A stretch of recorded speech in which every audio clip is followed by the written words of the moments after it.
Имајќи предвид дека имаме сериозни сознанија дека е ангажиран од страна на Социјалдемократскиот сојуз, очигледно е дека Пендаровски и Ковачевски се фатени на дело како и едниот и другиот лажат за ангажманот на ова лице. Прашањето кое што до денес не го одговорија е кој го плаќа ова лице и зошто договорот со него не е евидентирано од страна на Социјалдемократскиот сојуз како што прават политичките партии обично кога ангажираат странски консултанти. Колку чини неговиот ангажман? И дали можеби тој е платен од страна на некои надворешни држави и странски држави кои што би сакале да се вмешаат во изборите во Македонија?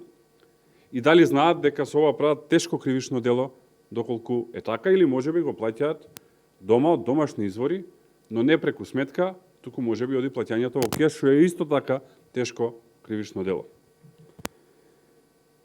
Второто прашање кое што се наметнува е која е неговата улога овдека и што точно треба да прави.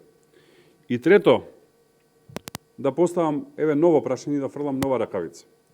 Дали е вистина или не дека ова лице има локална поддршка од страна на најмалку една маркетинг агенција која што спроведува анкети и една пиар агенција која што снима спотови?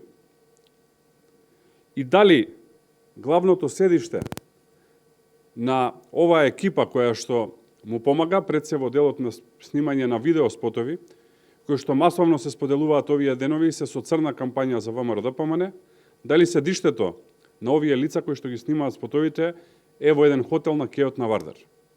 И каква е нивната улога? Така што е фрлена ракавица со ново прашање со кое што сакаме дополнително да се разоткрие улогата на ова лице.